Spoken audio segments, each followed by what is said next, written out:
Bonsoir à tous, c'est un plaisir d'être ici et de vous présenter des recherches qui sont menées en Wallonie et qui ont une portée assez large, puisqu'elles vont au-delà de notre atmosphère, en effet, et elles essayent de répondre à une question qui est une question des plus fondamentales qui soit. Et cette question, c'est est-ce que notre monde est unique?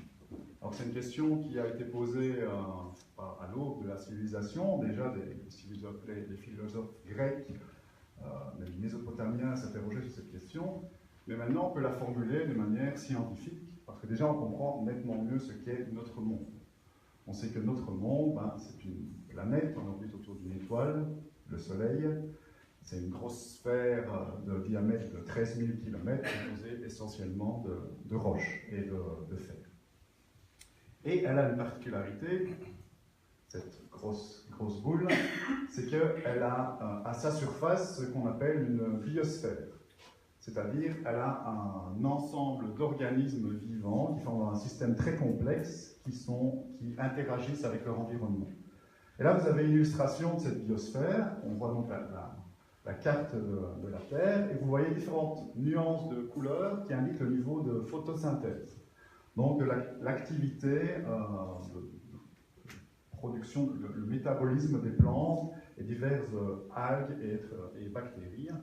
Et on voit qu'en fonction de la position, on a des régions clairement, la biosphère n'est pas très active, comme l'Afrique subsaharienne, et on a des régions comme par exemple l'Amazonie, où on a une énorme production biologique. C'est une représentation de la biosphère, et cette biosphère, c'est un système qui est complexe et riche de millions d'espèces. J'ai pris une image parmi d'autres, juste pour vous montrer la richesse de la vie sur Terre. La plupart des espèces, on ne les voit pas, ce sont des bactéries. Ici, ce sont des espèces complexes, mais on a vraiment un système extrêmement complexe. Au niveau biologique, si on veut commencer à le décrire, on arrive très vite dans un niveau de complexité énorme. Maintenant, pour les astronomes qui veulent chercher de la vie ailleurs, on va être beaucoup plus simple et on va regarder l'élément commun à toutes ces formes de vie. Et l'élément commun, c'est simple, c'est l'eau. Toutes les cellules, les vôtres, celles d'une bactérie, celles d'une algue, n'importe quoi, sont composées essentiellement d'eau. Ce sont des cellules. Et si on regarde notre planète, en fait, l'eau, c'est vraiment rien au niveau de la masse et du volume. Donc là, vous avez la planète, on a bougé toute son eau de la surface et on l'a rassemblée sur cette petite goutte ici. Vous voyez que c'est rien du tout. Mais néanmoins, c'est ça qui permet l'existence de la vie et qui rend notre planète habitable. Alors, je vais utiliser ce terme plusieurs fois. Habitable, ça ne veut pas dire que vous pouvez construire une maison. Ça veut dire qu'il y a de l'eau liquide à la surface. Parce que nous, astronomes, nous nous basons vraiment sur une définition de l'habitabilité qui est très simple. À partir du moment où on a de l'eau liquide à la surface d'une planète, on pourrait avoir de la vie. On pourrait. Alors, pour chercher d'autres mondes, on va donc chercher ce genre d'endroit. Donc une planète rocheuse avec de l'eau à sa surface. Alors, on va d'abord se tourner vers vraiment le voisinage dans l'univers, c'est-à-dire le système solaire, qui est composé des planètes qui tournent autour du Soleil. Et on en a 8. On en a 4 qui sont toutes petites, ce qu'on appelle planètes telluriques, qui sont essentiellement rocheuses comme la Terre. Et puis, vous avez des planètes géantes qui sont composées essentiellement de gaz, qui sont moins intéressantes. Vous ne pouvez pas avoir de l'eau liquide, ce n'est pas des mondes tels que le nôtre. On ne va pas imaginer de la vie à la surface de Jupiter, tout simplement parce qu'il n'y a pas de surface. Et oui, ici, une petite remarque. Les planètes sont à l'échelle, le Soleil aussi, par contre, les distances ne sont pas correctes. Parce que si la Terre était aussi proche du Soleil, je pense qu'on serait nettement moins bien que nous. Alors, on va donc se tourner vers les planètes rocheuses, ces 4 planètes. Bon, on va bouger la Terre, bien sûr. Donc, on en a 3 qui sont intéressantes et qui ont titillé l'imagination des gens pour la possible existence de vie ailleurs. Déjà au XIXe siècle, on parlait de martiens. Même certains astronomes pensaient les avoir trouvés en voyant des structures sur Mars dans le télescope. En fait, ce qu'ils voyaient, c'était des structures dans le télescope, des défauts pratiques. Et donc, ces planètes, maintenant, on les connaît bien. Vénus, c'est vraiment une jumelle de la Terre au niveau de la masse, au niveau de la taille. mais elle a une atmosphère qui est beaucoup plus dense que celle de la Terre, composée essentiellement de CO2, ce qui induit ce qu'on appelle un effet de serre catastrophique. À la surface, vous avez des températures de l'ordre de 400 degrés Celsius. Donc à une telle température, vous n'avez pas d'eau liquide et pas de possibilité plus vous avez des pluies acides, vous avez des tas de choses qui sont une bonne indication sur le fait qu'il ne faut pas trop jouer avec le réchauffement climatique et avec le niveau de CO2 dans l'atmosphère, parce qu'on n'a pas envie de transformer ça en ça. Alors vous avez Mercure, qui n'a presque pas d'atmosphère, qui est un endroit où il n'aurait pas d'eau liquide, il est trop proche du Soleil en plus, puis vous avez Mars. Alors, on définit aussi un concept très simple en astronomie pour la recherche de vie extraterrestre, c'est le concept de zone habitable. La zone habitable, c'est une gamme de distance au Soleil, dans laquelle on va trouver la Terre et on va trouver Mars. Alors Vénus et Mercure, elles sont trop proches du Soleil pour être dans la zone habitable. Ce qui veut dire que les températures, la lumière qu'elles reçoivent de l'étoile est trop grande pour permettre des températures propices à l'existence d'eau liquide. Elles ne peuvent pas avoir d'océan parce que l'eau va forcément s'évaporer à la surface de cette planète. Si vous allez plus loin, hors de la zone habitable, vous allez avoir l'eau qui gèle. Donc vous avez un monde gelé qui ne peut pas non plus avoir de l'eau liquide, donc pas de planète habitable. Donc bien sûr la Terre est dedans, mais vous avez aussi Mars. Et pourtant Mars, au début du XXe siècle, on pensait encore qu'on pouvait y avoir de la vie sur Mars. Maintenant, on sait que Mars, c'est une boule complètement morte. Il n'y a presque plus d'atmosphère. On pense qu'elle a perdu son atmosphère. Et maintenant, c'est un endroit totalement stérile. On s'amuse à aller l'explorer avec des rovers, etc. Mais clairement, on ne définit pas Mars comme une planète habitable. Donc, ça montre qu'une planète qui est dans la zone habitable n'est pas forcément habitable. Et pour vraiment être sûr qu'on a affaire à une planète qui pourra abriter de la vie, on doit faire plus que la détecter, il faut l'étudier aussi en détail. Alors, si vous regardez le système solaire, vous avez d'autres corps rocheux de bonne taille qui pourraient, en théorie, être intéressants pour la recherche de vie. Ce sont les lunes. Les planètes géantes ont plein de lunes, sont pleines de lunes. Et donc ici, vous avez Io, qui a une taille supérieure à la Lune, plus ou moins la taille de Mercure, un peu plus petite, qui tourne autour de Jupiter. Donc vous voyez les magnifiques nuages de Jupiter, tels que pris en photo par la sonde Cassini, et vous voyez la Lune qui passe devant. Donc ce sont des corps qui sont intéressants, qui sont bien étudiés, mais malheureusement ils sont tous soit dépourvus d'atmosphère, soit ils ont une atmosphère qui n'a rien à voir avec celle de la Terre.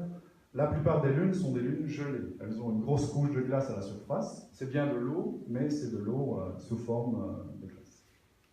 Alors néanmoins, il y en a certaines qui sont intéressantes, notamment ici vous avez Encelade, qui a été observée par la sonde Cassini récemment.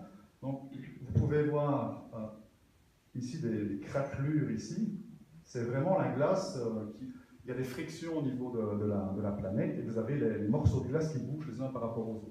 Ce sont comme des sortes d'immenses icebergs de centaines de kilomètres d'épaisseur qui bougent les uns par rapport aux autres. Et on sait maintenant qu'il y a un océan d'eau liquide en dessous.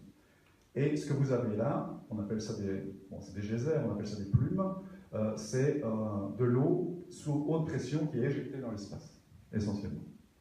Donc on sait qu'il y a de l'eau là, mais par contre, ça n'en fait pas un monde tel que la Terre. On pourrait peut-être, avec de l'imagination, avoir de la vie là en dessous, mais on n'est pas capable d'aller l'étudier actuellement, et clairement, ce n'est pas ce qu'on va appeler une planète habitable, avec de l'eau liquide à sa surface. Donc, si on veut trouver ce genre de monde, on est obligé d'aller plus loin et de se tourner vers les étoiles. Alors là, vous avez une belle structure qu'on peut voir dans le ciel, rarement en Belgique, mais il y a des endroits où on peut la voir très bien. C'est la Voie lactée. C'est notre galaxie. C'est un peu notre voisinage dans l'univers, le voisinage du Soleil dans l'univers. Notre Soleil, c'est une étoile parmi 300 milliards d'autres étoiles qui sont reliées entre elles par la gravité, par la gravitation. Et ces étoiles forment une énorme structure, la Voie lactée, notre galaxie, qui a une forme de disque avec des bras spiraux ici. Donc, ici, ce que vous avez, ce n'est pas une image de notre Voie lactée, parce que pour avoir une telle image, il faudrait sortir de la Voie lactée. On est tout à fait incapable de sortir de la Voie lactée. Ce qu'on peut faire, c'est regarder d'autres galaxies. Et l'univers, il est plein de galaxies. Elles sont très loin les unes des autres, elles sont à des millions d'années-lumière, mais on arrive à faire de très belles images de ces galaxies, et on sait que notre Soleil, il doit ressembler plus ou moins à cette galaxie. Et le Soleil, il se trouverait environ ici. Donc presque à mi-distance entre le centre de la galaxie et le bord. Et nous, on voit la galaxie comme ça, tout simplement parce qu'on est dedans, on est plongé dedans. Donc on voit une grosse, vu qu'elle a une forme de disque, on voit un disque on voit une sorte de bande dans le ciel, du fait que le Soleil fait partie de la Voie lactée. Alors, jusqu'en 1995, l'existence de planètes autour de ces autres étoiles de la Voie lactée, c'était juste une spéculation. On pensait qu'elle devait en avoir, mais sans plus. Alors, il y avait des théories qui disaient que c'était rare, d'autres qui disaient que c'était fréquent. Et puis sont arrivés ces deux sympathiques Suisses, Michel Mayor et son étudiant Didier Queloz, qui ont découvert la première planète en orbite autour d'une autre étoile, ce qu'on a appelé une exoplanète. Et ça a été vraiment le début d'une nouvelle ère de la science, de l'astronomie moderne. Alors là, vous avez, pour vous montrer à quel point le domaine a évolué, vous avez le nombre de détections en fonction de l'année, son évolution. Donc en 1995, ici, on a une, la première, qui poum, poum, poum, poum, poum. De plus en plus de projets, de plus en plus ambitieux ont été mis sur pied, avec comme objectif de trouver ces planètes, d'aller de plus en plus vers des planètes qui ressemblent à la Terre. Et pour finir, on arrive à près de 3000 exoplanètes connues. Alors voilà aussi un diagramme pour vous montrer un peu quel type de planètes ont été découvertes. Bon, désolé, c'est en anglais, mais c'est assez simple. Donc vous avez 2000 planètes géantes en gros, et le reste, le millier d'autres planètes, ce sont des planètes qui ressemblent à la Terre, au moins en taille ou en masse. Certaines sont un peu plus grosses, on appelle ça des super-terres. Elles sont plus petites que les planètes géantes, mais néanmoins plus grandes que la Terre. Maintenant, il y en a même quelques-unes qui pourraient abriter la vie. C'est-à-dire qu'elles sont suffisamment petites que pour peut-être être rocheuses, et elles sont dans cette zone habitable que j'ai définie. Maintenant, ça, c'est une belle image, mais c'est juste une vue d'artiste. On est incapable de faire ce genre d'image d'une exoplanète. On les détecte la plupart de manière indirecte, c'est-à-dire qu'on voit l'effet qu'elles ont sur leur étoile. On est incapable de faire ce genre d'image, malheureusement. Donc j'essaierai de le rappeler quand ce sera nécessaire, qu'on a affaire à une vue d'artiste, mais si vous voyez une magnifique planète avec de la végétation, tout ça que je vous parle d'exoplanète, c'est une vue d'artiste. Alors, le but, l'étape d'après, une fois qu'on a ces planètes détectées, évidemment, ça va être de les étudier et d'y chercher des traces de vie. Comment est-ce qu'on peut faire ça? Alors, le principe de base, ça va être de se baser sur le fait que la vie, elle interagit avec son milieu, donc c'est le concept de biosphère, et notamment, elle modifie la composition de l'atmosphère d'une planète. Alors, par exemple, ici, vous avez un arbre. Il aspire l'eau du sol, il va prendre le dioxyde de carbone de l'atmosphère, il va utiliser l'énergie du soleil et ses éléments pour fabriquer des sucres qu'il va utiliser pour son métabolisme, pour vivre, se reproduire, et il va dans le processus relâcher de l'oxygène, c'est la photosynthèse.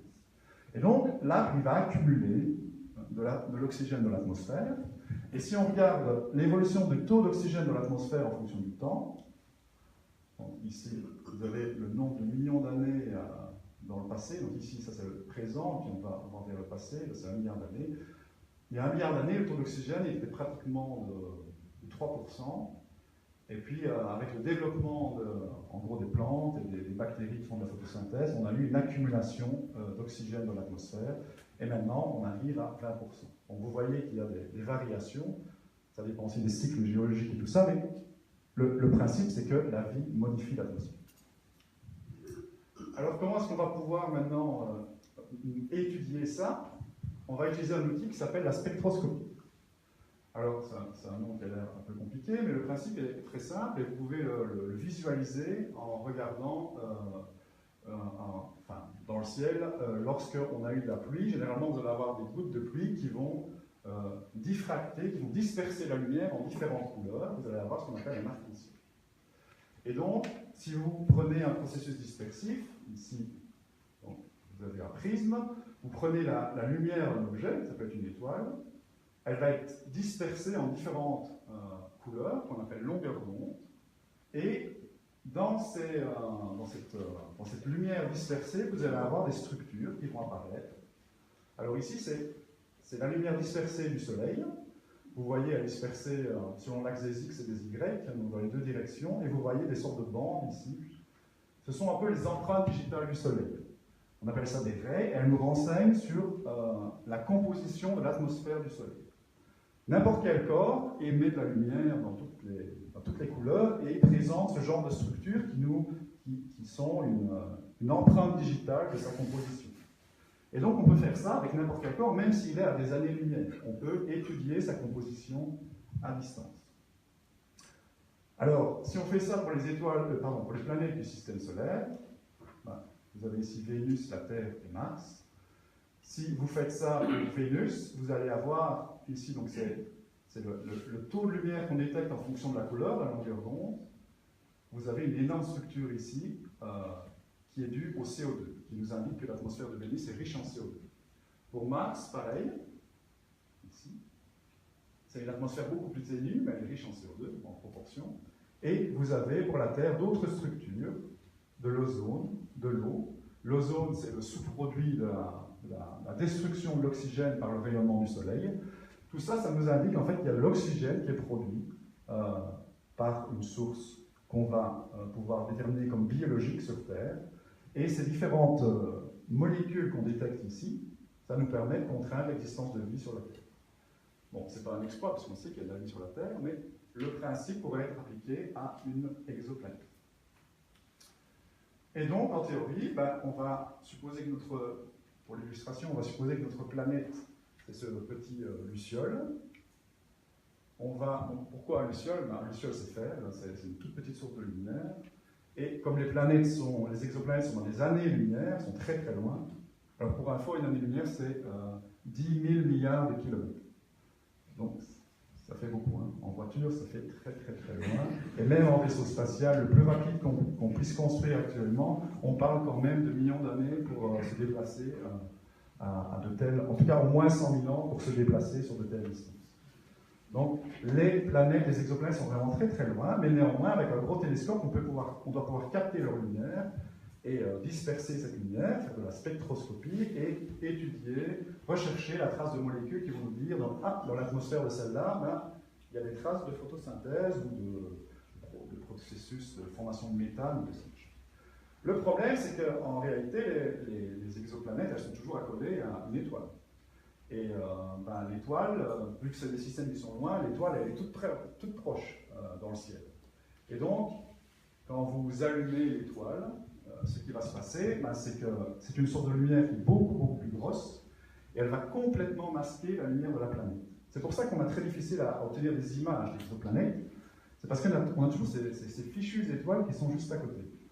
Et donc il y a des processus qui essaient de cacher la lumière de l'étoile, mais on est encore loin d'arriver à détecter une Terre par cette méthode. Donc c'est un peu embêtant, mais néanmoins il y a un raccourci possible. Alors ce raccourci il est basé sur un événement d'origine géométrique qui est très simple. C'est ce qu'on appelle un transit, c'est quand un objet qui est petit passe devant un objet qui est plus gros. Ça peut être n'importe quoi. Ici, vous avez le Soleil, vous pouvez avoir un satellite, par exemple, ou la station spatiale qui passe devant le Soleil, vous allez appeler ça un transit en astronomie. Et là, vous voyez qu'il y a un objet qui passe devant le Soleil, et en fait, c'est Vénus. Parce que Vénus est intérieure par rapport à la Terre dans le système solaire, et que toutes les planètes sont plus ou moins dans le même plan, depuis la Terre, de temps en temps, on voit Vénus qui passe devant le Soleil. Et donc les astronomes se ruent sur leur télescope pour observer cet événement et faire ce genre d'image. Notez d'ailleurs que le Soleil, ici vous avez plein de taches, ce sont des taches solaires, donc ce n'est pas une surface homogène. Et donc, pour les exoplanètes, on doit avoir, pour certaines exoplanètes, on doit avoir le même phénomène. On doit avoir, par chance, l'orbite qui est bien inclinée par rapport à nous, de manière à ce que, à chaque orbite, on a la planète qui passe devant l'étoile. Maintenant, on n'est pas capable de faire ce genre d'image pour une étoile, à part le Soleil. Le Soleil, on est tout près, donc on peut faire ce genre d'image. Mais ce qu'on peut faire, c'est mesurer sa brillance, de manière très précise. On appelle ça de la photométrie. Et vous voyez ici l'évolution de la brillance de l'étoile. Et quand la planète passe devant, on ne voit pas la planète, on ne voit même pas, on ne peut même pas résoudre le disque de l'étoile, on mesure juste la brillance, mais quand la planète passe devant, elle va cacher une partie de l'étoile, et donc on va avoir une chute de luminosité. C'est un transit planétaire, et ça nous permet de détecter une exoplanète. Et en plus, ça nous indique directement la taille de l'exoplanète, parce que plus elle est grosse, plus elle va cacher une grosse partie de l'étoile. Comme les tailles des étoiles, on sait assez bien les estimer, on peut estimer directement la taille de la planète. C'est comme ça que la plupart des exoplanètes ont été trouvées à ce jour. Et en plus, il y a un truc encore plus sympathique avec cet événement de transit, c'est qu'une partie de la lumière de l'étoile, elle va non pas être cachée par la planète, mais elle va passer dans l'atmosphère. L'atmosphère, c'est vraiment un tout petit anneau autour de la planète. Pour la Terre, on parle de quelques centaines de kilomètres. Mais néanmoins, cet anneau atmosphérique, il va filtrer la lumière. Il ne va pas totalement l'arrêter, il va la filtrer. Et cette filtration va dépendre de la composition de l'atmosphère. Donc par exemple, si elle est riche en CO2, ben, certaines couleurs, certaines longueurs d'onde qui correspondent au CO2, donc au dioxyde de carbone, vous allez avoir la lumière qui est un peu atténuée. Donc, la plus grande partie de la lumière de l'étoile ne va pas passer dans l'atmosphère, mais cette petite partie qui passe dans l'atmosphère est riche d'informations sur l'atmosphère de la planète. Et donc, si on est suffisamment précis, on peut sortir cette information. Alors, le problème, c'est que les étoiles, elles ont une fâcheuse tendance à être beaucoup plus grosses que les planètes. Donc là, vous avez à nouveau Vénus devant le Soleil. Vénus a la même taille que la Terre, donc on peut supposer que c'est ce qu'observerait un extraterrestre avec un télescope très très puissant. S'il cherchait le transit de Vénus avec un télescope tel qu'on peut les construire maintenant, il pourrait le détecter. Par contre, il serait incapable de mesurer la composition de l'atmosphère de Vénus parce que, en fait, le Soleil est tellement grand que la grande majorité de la lumière qui lui arriverait ne passerait pas dans l'atmosphère de la planète. Donc c'est juste une question de taille relative des deux corps. Donc la solution vers laquelle on est allé, dans le projet dont je veux vous parler, ben, on ne peut pas jouer avec la taille de la planète, par contre on peut jouer avec la taille de l'étoile. On peut se focaliser sur des petites étoiles. Et là, si vous prenez l'étoile la plus petite qui soit, donc on appelle ça des naines ultra froides, qui ont été mentionnées tout à l'heure, ces petites étoiles, elles sont plus de 10 fois plus petites que le Soleil, et là, si vous mettez une Terre devant, ben, vous voyez que le contraste en taille n'est plus si extraordinaire. Et donc le signal de l'atmosphère va être maximisé. En fait, il est maximisé d'un facteur 100. Et donc, on doit être 100 fois moins précis. Et avec la technologie actuelle, on arrive dans la gamme de précision qu'on peut faire. Et donc, on peut détecter l'atmosphère d'une exoplanète, sur papier en tout cas, on peut détecter l'atmosphère d'une exoplanète comme la Terre et l'étudier et chercher des traces de vie. Donc, ces naines ultra froides, elles sont beaucoup plus petites, plus de 10 fois plus petites que le Soleil. Elles sont 2 fois plus froides, d'où le nom ultra froide. Elles sont nettement moins massives que le Soleil, et c'est un peu comme des diesels, c'est-à-dire qu'elles consomment très très peu leur carburant, parce que dans le cœur de l'étoile, les pressions, les températures sont beaucoup plus petites que dans le Soleil, et donc il va y avoir une fusion nucléaire, donc une combustion du carburant qui est beaucoup plus faible, ce qui fait que leur durée de vie est beaucoup plus grande. Le Soleil, dans 4 milliards d'années, il est mort. Ces étoiles, elles durent plus de 1000 milliards d'années. Alors, évidemment, il n'y a personne qui sera là pour voir leur fin, mais ça vous donne un ordre de grandeur. Donc, ce sont vraiment des objets qui sont là presque pour toujours. Et ce sont des objets qui représentent quand même une bonne partie de la Voie lactée. La plupart des étoiles de la Voie lactée sont plus petites que le Soleil, et ceux-ci sont quand même assez fréquentes. Et de plus, leur population planétaire, jusqu'à présent, a été très peu explorée. Donc, on est arrivé avec un concept de projet. La première chose à faire, c'était de trouver un nom sympathique qui rappelle l'origine du projet. Donc, on a convergé vers Speculoos. C'est un acronyme qui est vraiment très tiré par les cheveux, mais le but, c'est qu'on voulait que ça soit Speculoos, donc il a fallu jouer avec les noms pour que ça arrive à Speculoos. En gros, ça veut dire recherche de planètes habitables qui passent devant des étoiles ultra froides. Alors, Speculoos, c'est un projet qui est dirigé par l'Université de Liège, avec plusieurs partenaires internationaux, en Angleterre, en Suisse, aux États-Unis, au Maroc et même en Arabie Saoudite, et qui a différents sponsors, que ce soit au niveau de la Belgique, de l'Europe et d'autres. Alors ce projet il est basé sur des observatoires avec des télescopes robotiques. On veut en mettre un dans l'hémisphère sud, un dans l'hémisphère nord, et on veut regarder toutes les étoiles, les 1000 étoiles ultra-froides les plus proches, et chercher des systèmes planétaires, chercher des planètes qui pourraient être habitables, et qui non seulement pourraient être habitables, mais qui seraient propices à une étude détaillée, à la détection de traces de vie avec notre technologie. Et donc, on a installé cette année nos 2 premiers télescopes au Chili, à l'Observatoire européen austral, dans le désert de l'Atacama. Donc voilà les dômes des télescopes. Ces télescopes sont financés par le Conseil européen de la recherche. Et voilà le premier télescope installé qui s'appelle Europa. C'est un beau bébé, c'est un télescope de 1 mètre. Il est totalement robotique, comme j'ai dit, donc il opère tout seul. On ne doit pas se déplacer là pour le faire opérer. On lui donne juste des instructions par Internet et puis il fait ce qu'on lui dit, enfin, généralement. Et ensuite, il nous envoie ses résultats et puis on voit s'il y a des planètes ou pas dans les données. Alors là, vous avez une image de Jupiter.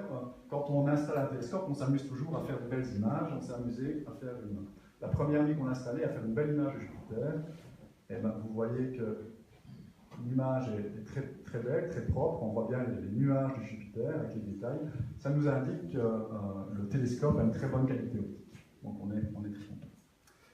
Alors le projet il vient seulement de commencer. En fait, on est encore en train d'installer le télescope, mais néanmoins, avant de demander des millions d'euros pour lancer ce projet, on a lancé d'abord un prototype en 2011 sur un petit télescope qu'on a installé en 2010 à nouveau au Chili, qui s'appelle, à nouveau un nom bien belge, qui s'appelle TRAPPIST. Et donc à nouveau, je vais vous épargner l'acronyme, ça a un rapport avec les exoplanètes et les comètes. Et donc TRAPPIST, on l'a utilisé dès 2011, en partie, pour observer quelques étoiles ultra-froides et chercher des planètes. Le but n'était pas de détecter des planètes, le but c'était de montrer qu'on pouvait détecter des planètes, pour obtenir les fonds, pour les détecter. Et néanmoins, on a été chanceux, puisqu'en 2015, on a vu apparaître dans nos données prototypes, on a vu apparaître des signaux qui ressemblaient vraiment à des planètes. Et, donc à nouveau, c'est une vue d'artiste, c'est pas ça qu'on voit. Ce qu'on voit, c'est des chutes de luminosité qui nous indiquent qu'il y a 3 corps, à l'époque c'était 3, qui passent devant cette étoile. Et donc, on a intensifié nos observations de ce système, on a rebaptisé TRAPPIST-1. Avant, il avait un nom impossible, maintenant, il a un nom beaucoup plus sympathique. Alors, juste pour vous montrer à quoi on a affaire, donc, ici, c'est une image qui compare le Soleil avec TRAPPIST-1. C'est une étoile beaucoup plus petite et beaucoup plus rouge. Elle émet essentiellement dans l'infrarouge, en fait. Donc dans une gamme de longueur d'onde pour laquelle l'œil n'est pas sensible. Et elle est en effet très proche, puisqu'elle a 40 années-lumière, donc ce qui nous fait 400 milliers de milliards de kilomètres, ce qui pour moi, astronome, est vraiment très proche. À l'échelle de la galaxie, c'est super proche. La galaxie, elle fait 100 000 années-lumière de diamètre. Donc ça, c'est vraiment le voisinage. Et on a continué ces observations, et en 2016, on a vu apparaître d'autres planètes, pour arriver à un chiffre assez extraordinaire de 7 planètes de la taille de la Terre qui sont en orbite autour de cette petite étoile. Et c'est vraiment un système tout à fait unique. À nouveau, c'est une vue d'artiste. C'est juste pour montrer la taille relative des étoiles, des planètes par rapport à l'étoile. Et ce qui est intéressant pour la recherche de traces de vie, c'est que je vous ai parlé de cette zone habitable, eh bien on en a entre 3 et 4, selon la définition qu'on prend de la zone habitable, qui sont dedans. Ce qui veut dire que si elles ont une atmosphère, et si elles ont de l'eau au départ, si elles avaient de l'eau au départ, elles pourraient très bien avoir de l'eau liquide à leur surface, les océans, et qui dit océan dit peut-être, on n'en sait strictement rien, mais c'est en tout cas des bons endroits pour chercher, et ce qui est vraiment intéressant, c'est que ces planètes, on peut déjà les étudier, et d'ici quelques années, on va pouvoir vraiment sonder leur composition atmosphérique. Alors, donc toutes les 7 sont étudiables en détail. En fait, toutes les 7 pourraient avoir de l'eau liquide, même les plus internes. Si on joue un peu avec nos modèles, on peut arriver à mettre un peu d'eau liquide sur une partie de la surface. Mais néanmoins, les plus intéressantes, ce sont celles dans les zones habitables. Alors ici, à nouveau, une vue d'artiste, juste pour vous montrer que la vue sur ces planètes doit être assez extraordinaire, qu'elles soient habitables ou non. Si on pouvait poser une caméra sur ces planètes, on devrait avoir une vue fantastique. Parce que le système, il est extrêmement compact. Les distances des planètes les unes aux autres sont équivalentes aux distances entre la Terre et la Lune. Or, la Lune, vous voyez à quel point vous voyez les détails, rien qu'à l'œil nu, vous voyez les cratères, etc. Ici, ce sont des planètes qui sont bien plus grosses que la Lune, ce qui veut dire qu'un observateur qui regarderait les autres planètes, il les verrait comme on voit la Lune. Il verrait tous les détails, il verrait les montagnes, il verrait les océans s'il y en a.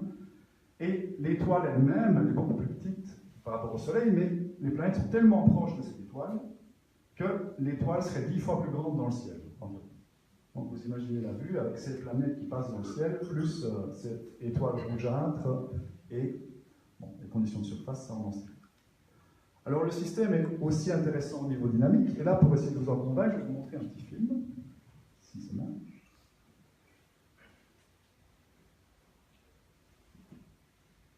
Voilà. Alors ce petit film, vous allez entendre un son. Vous allez entendre un son à chaque fois qu'une des planètes passe devant l'étoile. Et on va commencer avec une planète, puis deux, puis trois, puis quatre.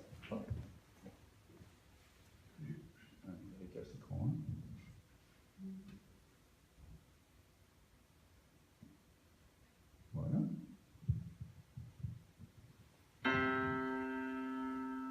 C'est un petit film fait par la NASA pour montrer à quel point le système est unique au niveau de la dynamique. Voilà, deuxième planète.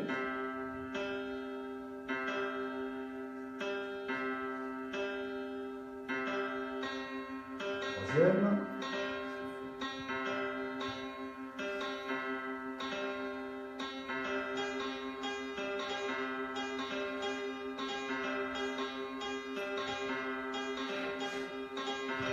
Et voilà, on rajoute des planètes au fur et à mesure. On a commencé par la plus lointaine.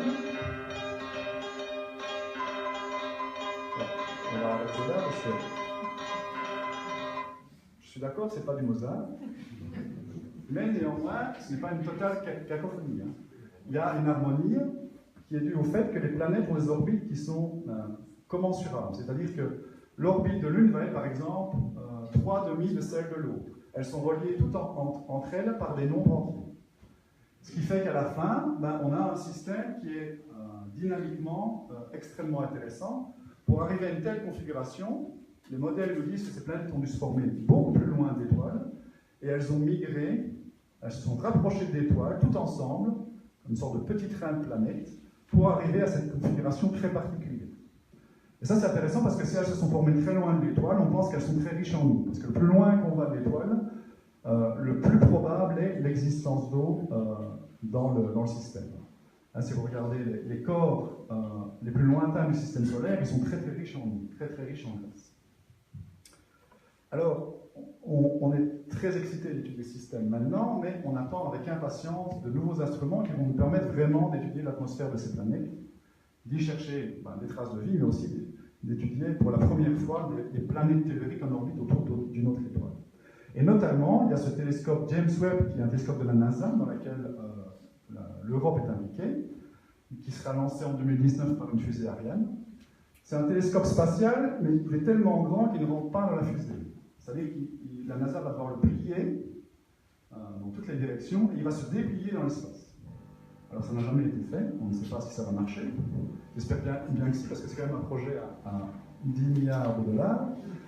Mais une fois qu'il sera déplié, s'il marche, il va vraiment pouvoir étudier en profondeur ces planètes.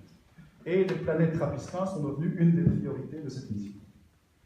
Alors, on a aussi, ici c'est un télescope encore beaucoup plus grand, qui sera en opération en 2025 environ. C'est un télescope européen, qui s'appelle l'ELT, le nom est très original, c'est Extremely Large Telescope, donc télescope très très très très grand, en gros. Et c'est un télescope en fait qui a la moitié de la taille d'un terrain de football. Et avec un tel pouvoir de collection de lumière, il va vraiment pouvoir aussi étudier de manière approfondie les atmosphères de ces planètes. Alors pour vous montrer la taille ici, juste pour indication, ce sont des voitures. Donc il est en construction au Chili. Alors aussi ici, je vous ai parlé du projet Speculoos, mais il y a d'autres projets qui sont en cours de préparation, qui pourraient eux aussi conduire à la détection de planètes habitables pour lesquelles on va pouvoir étudier l'atmosphère. Alors, notamment, il y a un projet de la NASA qui s'appelle TESS, qui sera lancé l'année prochaine. Donc TESS, il va faire comme Speculoos, il va chercher des transits. sauf qu'il va se concentrer sur des étoiles un peu plus grosses. Mais s'il a de la chance, il pourrait trouver aussi des systèmes pour lesquels une étude détaillée de planètes habitables est faisable. Et de plus, je vous ai parlé de la méthode quasiment impossible qui vise à vraiment avoir des images des exoplanètes. En fait, ce n'est pas impossible. Il y a beaucoup de progrès qui sont faits dans ce domaine. Et ici, vous avez l'image d'un système. Ici, c'est plus une vue d'artiste, c'est une vraie image. Vous avez ici 3 planètes qui ont été détectées autour d'une étoile proche. L'étoile, elle a été masquée par un processus qu'on appelle coronographie. Bon, il y a d'autres voies possibles. Le but, c'est vraiment de cacher l'étoile pour faire ressortir les planètes. Et il y a des progrès dans ce domaine. Il y a notamment un milliardaire russe qui s'appelle Yuri Milner qui a injecté beaucoup d'argent dans l'espoir qu'on détecte prochainement une planète habitable autour d'une des étoiles les plus proches. Et logiquement, sur papier, ça devrait marcher. En tout cas, vu le rythme où la technologie se développe, d'ici 10 à 20 ans, ça pourrait marcher pour quelques-unes des étoiles les plus proches. Alors, évidemment, c'est une des façons de chercher de la vie extraterrestre. Je ne peux pas ne pas mentionner l'autre façon qui est plus directe, qui n'a pas encore marché à l'heure actuelle, c'est celle de tourner des radiotélescopes vers les étoiles et d'espérer que quelqu'un nous envoie un message. Ça s'appelle SETI, Search for Extraterrestrial Intelligence. C'est un principe qui est à la fois simple mais aussi très, très audacieux. Et il faut supposer qu'il y a quelqu'un là-haut qui nous a détectés et qui veut nous envoyer un message et qui passe énormément de temps et d'énergie à essayer de nous communiquer avec nous. Apparemment, à l'heure actuelle, il n'y a personne qui nous envoie de message. Alors, je vous ai aussi dit que les étoiles, elles sont très loin. On n'est pas capable d'envoyer des rovers, d'étudier ces planètes in situ. Si on pouvait faire ça, vraiment, on pourrait faire plus que détecter la vie. On pourrait vraiment étudier les formes de vie qui sont là. Mais néanmoins, il y a des gens qui sont suffisamment aussi ouverts d'esprit, audacieux, pour proposer des projets qui vont dans ce sens-là. Et à nouveau, il y a ce russe, Yuri Milner, qui a injecté beaucoup d'argent en collaboration avec des astronomes comme Stephen Hawking, pour ce projet qui s'appelle Starshot. Et donc, le concept, c'est, ici vous avez ce qu'on appelle une petite voile solaire. Une voile solaire, c'est quelque chose qui va être poussé par la lumière. C'est une surface extrêmement réfléchissante. Et au centre de la voile, vous mettez un petit chip, un petit détecteur, qui est censé étudier l'exoplanète. Et vous propulsez votre voile solaire à une vitesse qui n'est pas négligeable par rapport à celle de la lumière, avec un faisceau laser hyper puissant. Alors pour le moment, ça ne marche absolument pas. Si on fait ça avec la technologie actuelle, vous brûlez la voile solaire, ou vous l'envoyez n'importe où, mais pas du tout dans la bonne direction. Mais ce que veut faire ce milliardaire russe, c'est mettre ça sur pied et envoyer ce genre de micro-détecteurs vers les étoiles les plus proches. Et là, on aurait des temps de voyage qui sont de l'ordre de la dizaine, vingtaine d'années pour les étoiles les plus proches. Et il y a d'autres problèmes. Il faut aussi que ces petits détecteurs nous renvoient de l'information. Il n'y a pas d'antenne ici, donc ça c'est aussi un gros problème. Envoyer un signal à des années-lumière, ça demande beaucoup d'énergie. Je ne sais pas très bien quelles sont les solutions. Alors si on veut être encore plus ambitieux, on va se tourner il y en a qui l'ont considéré, mais c'est essentiellement dans la science-fiction que vous allez trouver les scénarios. Mais néanmoins, il y a des études plus ou moins sérieuses de vaisseaux interstellaires. Alors pour construire un vaisseau interstellaire, si vous voulez que ce soit quelque chose de plus ou moins efficace, vous devez atteindre une vitesse qui est proche de celle de la lumière. En tout cas, il faut atteindre de l'ordre de 5 à 10% de la vitesse de la lumière. Ce qui veut dire que pour aller à l'étoile la plus proche, vous allez prendre, disons, une quarantaine d'années.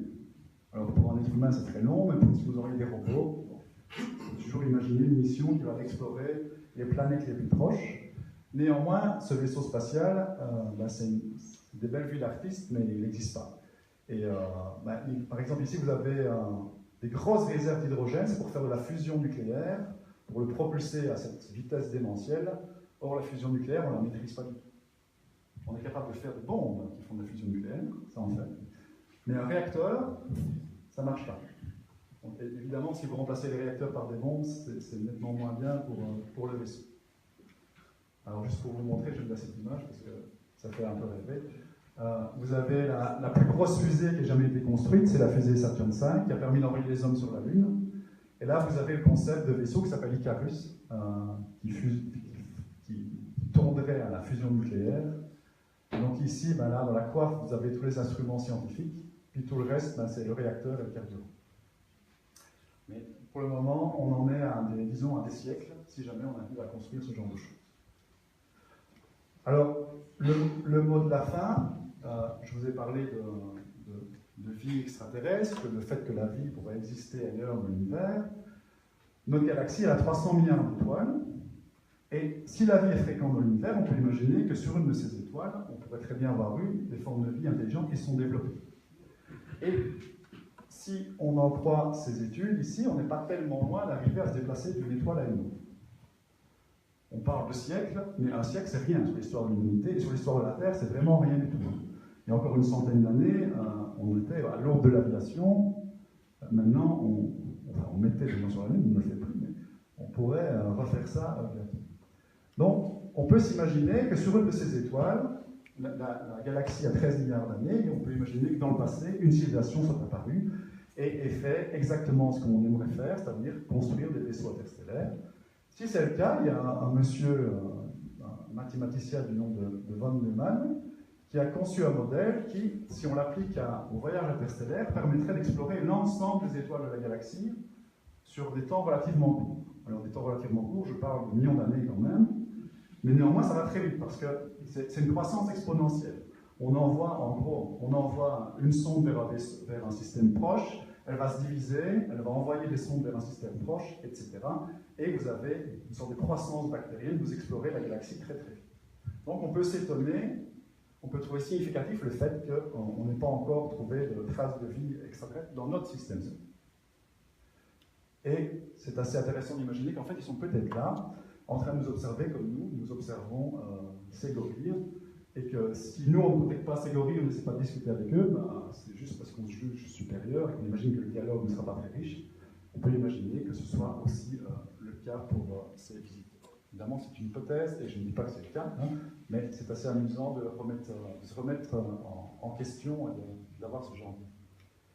Et donc le message final que je voudrais que vous reteniez et vous rameniez à la maison, c'est que la vie ailleurs, c'est une vieille question, mais maintenant la réponse est peut-être toute proche. On parle de 5, 10, 15 ans, ce n'est plus de la science-fiction de chercher la vie ailleurs dans l'univers. Merci.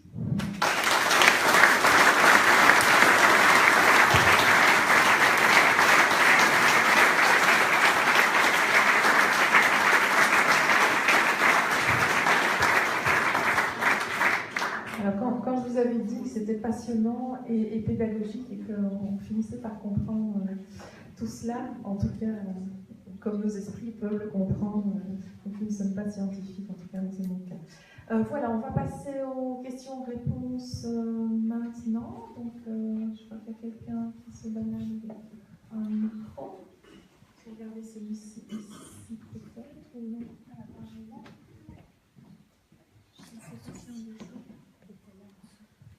À partir du pupitre. Oui, voilà. Je peux parler fort. Oui, vous pouvez parler fort. Je ne sais pas qui a une question.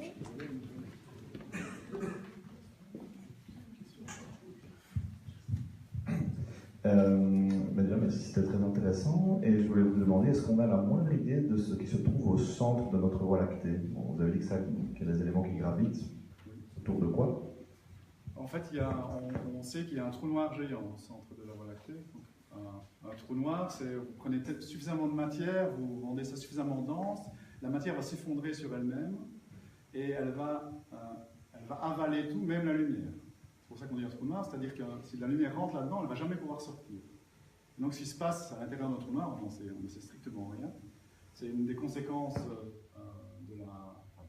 c'est prédit par la relativité générale d'Einstein. Et on sait que dans notre Voie lactée, on a, comme dans beaucoup de galaxies, on a un énorme trou noir qui a dû manger énormément d'étoiles qui sont toutes proches. Et on ne voit pas le trou noir en lui-même, mais on voit les étoiles qui sont prises par son champ de gravité qui est énorme, qui sont accélérées, qui vont à des vitesses dingues. On a des très belles images, on voit les étoiles qui bougent comme des dingues, alors qu'elles sont très très loin. Donc, ouais. Et donc à terme, toute la Voie lactée va s'effondrer sur elle-même? Non, il a une zone d'influence et elle est limitée. Donc, pas de panique.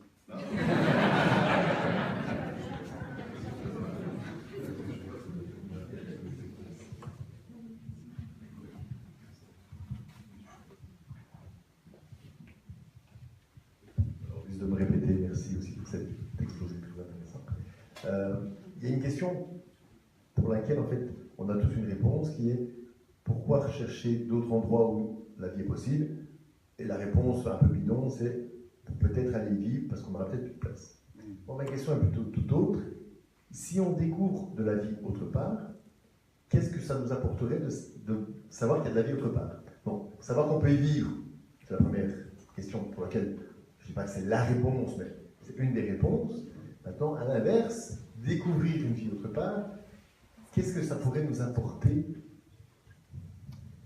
dans tous les domaines, évidemment? Bon, déjà, y vivre, je suis extrêmement sceptique parce qu'on est le produit d'une évolution qui s'est passée sur Terre dans des conditions très particulières. On est le fruit d'un hasard qui s'est déroulé sur des milliards d'années. Donc on est totalement adapté à un environnement particulier. Et donc si vous prenez une planète habitat, même s'il y a de l'eau, s'il y a des formes de vie, tout ça, vous prenez un être humain là, ça va se passer assez mal. En gros, il va se faire bouffer par son environnement. Donc aller y vivre, c'est un peu une idée un peu naïve, comme quoi toutes les planètes sont comme la Terre, et il suffit d'arriver, déplier la maison et on est bien. Donc ça c'est un concept un peu ça. Maintenant, pour ce qui est de ce qu'on pourrait apprendre sur ces formes de vie, ce qu'on va pouvoir comparer, en gros, dans un premier temps, c'est les différents types de métabolisme, donc les différents types de manières qu'utilisent ces formes de vie pour sortir de l'énergie de leur environnement. Et essayer de faire un tableau très simple sur la chimie qu'utilisent ces formes de vie et comparer ça à la Terre. Et puis aussi les fréquences de ces détections de vie, si elles arrivent dans un proche avenir, vont nous permettre de tirer des conclusions sur l'apparition de la vie sur Terre. Est-ce que c'est un événement extrêmement probable ou extrêmement improbable? Et ça va nous permettre d'avoir peut-être une meilleure compréhension de l'origine de la vie ici sur Terre. Maintenant, pour aller plus loin, pour vraiment faire de ce qu'on pourrait appeler de l'exobiologie, il va falloir y aller, parce que tout ce qu'on va détecter, c'est des molécules, c'est pas de la détection directe de formes de vie. Donc, si on veut vraiment aller plus loin, étudier ces formes de vie, les comparer à un niveau précis en forme de vie sur Terre, il n'y a pas le choix, il faudra y aller. Ça, ça compte.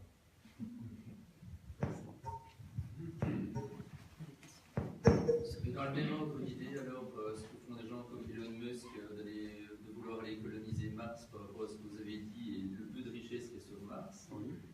si je déduis votre pensée, vous considérez que c'est évidemment complètement futile, ça va rien apporter du tout. Je pense que au niveau technologique, ça apporte énormément, parce qu'il y a tellement de défis. Chaque fois qu'il y a des défis, que l'être humain se pose des défis, par exemple la mission Apollo, c'est énormément de défis, qui ont eu des tas de retombées pour l'industrie, pour notre vie de tous les jours. Il y a énormément, le spatial apporte toujours énormément de choses à la société. Et donc là, c'est un défi tellement grand que je suis assez positif vis-à-vis de cette entreprise. Maintenant, c'est clair, sur le principe, c'est un peu débile, parce que c'est partir d'une planète habitable vers une planète qui n'est pas habitable. Donc moi, j'y vais pas. Voilà. Mais vous auriez souhaité que, par exemple, l'effort qu'il met là-dedans et là-dedans aussi, qu'il l'utilise peut-être autrement, justement? Non, pas spécialement, parce que non, je pense qu'aller mettre des bases sur Mars, etc., et, au niveau scientifique, ça va nous apprendre beaucoup. Il y avait ces projets de mettre des bases sur la Lune qui ont été abandonnés faute d'argent. Ça nous aurait appris énormément de choses. Et aller sur Mars, ça nous apprendrait aussi beaucoup de choses. Avoir des gens sur place qui peuvent vraiment fouiller Mars à la recherche de son passé, et aussi de voir dans tous les domaines, au niveau de la médecine, au niveau des matériaux, tout ça, ça nous apprendrait énormément de choses. Donc, je dis juste que moi, j'irai pas, mais je pense que l'idée, elle est bonne. L'idée d'Elon Musk de pousser ce genre d'initiative, je trouve ça très bien. Oui, en ce qui concerne l'apparition de la vie sur la Terre, il y a un certain nombre d'hypothèses qui ont été émises, et notamment celle qui consiste à dire que la vie est en quelque sorte disséminée ou apportée sur la Terre par des météorites ou d'autres objets qui dérivaient, etc. Et quelle est la vraisemblance qu'on peut accorder à ce type de scénario? Aucune, dans le sens où ce qu'on sait, c'est qu'il y a eu des apports d'éléments organiques, de molécules qui sont d'importance biologique. Donc certains acides aminés, enfin des molécules qu'on utilise, que la vie utilise, ont pu être apportées par des météorites. L'eau aussi, on pense que la Terre au début elle est très très chaude, elle s'est extrêmement desséchée, et qu'il y a pu avoir un apport important d'eau grâce aux impacts de comètes. Les comètes sont très très riches en eau, donc ça pourrait avoir apporté une partie de l'eau sur Terre. Donc ça a eu une importance dans le sens, c'est de la cuisine, on apporte les ingrédients, mais ça n'a pas apporté la vie. On n'a pas de vie possible sur une météorite, enfin sur un astéroïde ou sur une comète. Ou alors, j'ai rien compris.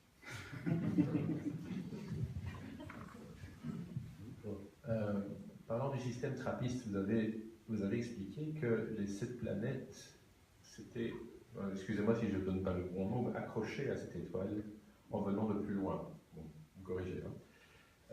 Et que c'était plutôt bien pour l'hypothèse d'avoir de l'eau. Je crois que c'est juste. On forme la même hypothèse pour la Terre? Non, la Terre, on pense qu'elle s'est formée à l'endroit où elle est, en fait, plus ou moins. Donc quand je dis qu'elles ont été accrochées, elles étaient déjà en orbite autour de l'étoile. Hein. Donc ce n'est pas des planètes qui erraient dans la galaxie, qui ont été accrochées par l'étoile. Les jeunes systèmes planétaires, les jeunes étoiles, elles se forment entourées d'un gros disque de poussière et de gaz. Et dans ce disque vont se former les planètes. Et on sait maintenant, grâce aux découvertes d'exoplanètes, que parfois les planètes, elles ne vont pas rester à l'endroit où elles se forment, elles bougent. La Terre, on pense qu'elle n'a pas bougé, presque pas. Par contre, ces planètes, elles se sont probablement formées beaucoup plus loin, dans un endroit où on avait beaucoup d'eau, si on croit les modèles, mais aussi les observations de ces disques, et elles se sont rapprochées de l'étoile, dans une zone où on pourrait avoir de l'eau liquide à la surface. C'est un peu le scénario parfait pour avoir une planète pleine d'eau qui pourrait avoir de la vie, c'est qu'elles se forment dans un endroit plein d'eau et puis elles vont se mettre où il fait bon. Donc,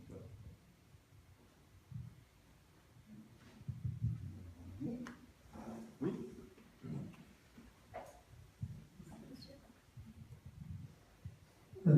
Je comprends.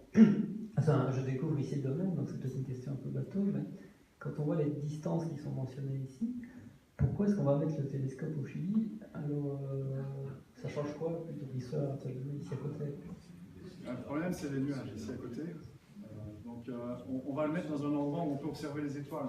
Et il faut un endroit assez sec, il faut un endroit qui soit en altitude, il faut un endroit où la vapeur d'eau est très, très petite, parce que l'eau, ça gêne les observations, ça rend les observations moins précises. Ici, on n'a rien de tout ça. On a les nuages qui cachent les étoiles 90% du temps, il fait très humide, et la pollution lumineuse. Donc, on cherche plutôt un désert très sec d'altitude.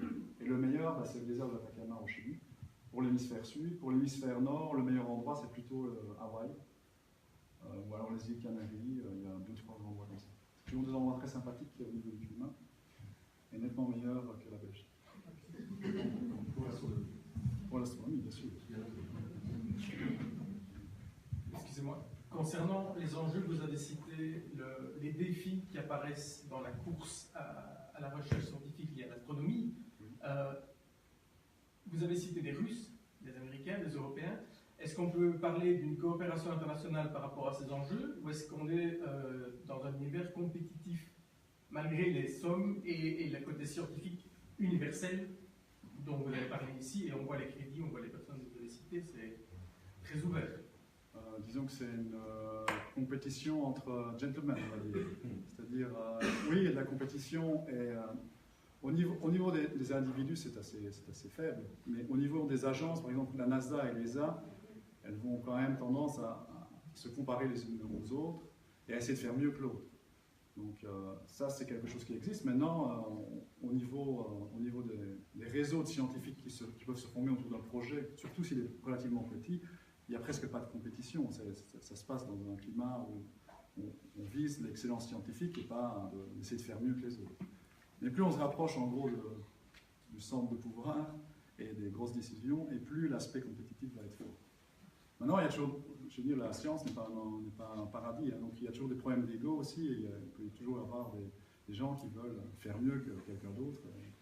Donc je ne dis pas que c'est tous des anges, mais en tout cas, la collaboration internationale est assez forte. Et les frontières sont un concept assez vague en science. En tout cas, ainsi. Encore des questions? Si vous avez déjà réalisé un bel objectif, et maintenant, si vous pouviez encore découvrir ou prouver quelque chose, qu'est-ce que ça serait? L'étude de ces planètes, moi, l'objectif avec le projet, c'est de trouver des planètes, mais pas pour les trouver, pour les étudier. Donc là, on a l'étape 1 qui semble bien partie, détection du système Trappistin. Spéculo, je pense qu'il va trouver d'autres systèmes. Les projets comme test de la NASA vont trouver d'autres systèmes. Mais après, il y a cette étape 2 qui vise à étudier en détail ces planètes. Et voilà, donc là, j'espère que moi et mon équipe, on sera partie prenante de cette aventure. Il y a une question sur Facebook qui nous dit, ben voilà, vous avez mentionné durant la conférence que vous épargneriez l'acronyme des exoplanètes trappistes. Alors maintenant que ça touche à sa fin, est-ce qu'on peut quand même le savoir? Oui. C'est Transiting Planets and Planetesimal Small Telescope, ce qui voudrait dire, pourrait se traduire par petit télescope dédié à l'étude des planètes en transit. Et les planétésimaux, ce sont les comètes et les astéroïdes, en gros. Ouais. C'est plus sympathique que trappiste.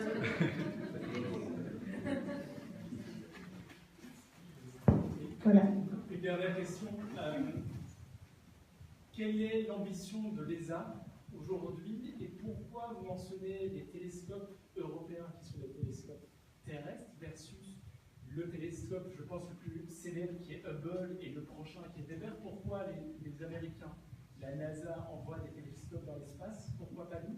Est-ce que c'est une question de budget? Est-ce que c'est une question de risque par rapport à l'enjeu? Donc l'ESA aussi envoie des télescopes. Le problème, c'est que les moyens ne sont pas les mêmes. Et donc, on a la mission Kepler qui a trouvé 2000 planètes. On a la mission COROT qui a trouvé 20 planètes. Et pourquoi? Parce que les moyens ne sont pas du tout les mêmes. Et, le financement n'est pas du tout le même. Et au final, les résultats ne sont pas du tout les mêmes. Donc, en Europe, dans ce domaine, on est obligé d'être un peu plus imaginatif que nos voisins américains, enfin que nos amis américains. Tout simplement parce que les moyens qui sont injectés dans la recherche fondamentale en astronomie ne sont pas du tout les mêmes. Il y a beaucoup plus d'ambition au niveau américain qu'au niveau européen. Ça, j'espère que ça changera à l'avenir, mais c'est un état de fait actuellement. Et l'investissement privé dans l'astronomie, est-ce que vous avez mentionné le milliardaire russe, est-ce qu'il y en a d'autres? Est-ce qu'il y a des partenaires privés qui sont prêts à mettre de l'argent, non pas sur l'exploration spatiale comme Jeff Bezos ou Elon Musk, mais sur l'astronomie? Est-ce qu'il y a d'autres exemples? C'est commun aux États-Unis et c'est très rare en Europe. Donc le sponsorship privé, même nous on va chercher aux États-Unis parce qu'il y a plusieurs milliardaires américains qui sont très intéressés par la science, qui n'hésitent pas à injecter de l'argent sans espérer un retour financier. C'est vraiment de la philanthropie intellectuelle. Et ça, en Europe, c'est très très rare. Donc là aussi, c'est malheureux, mais c'est comme ça. Voilà, merci beaucoup pour cet échange. On a vu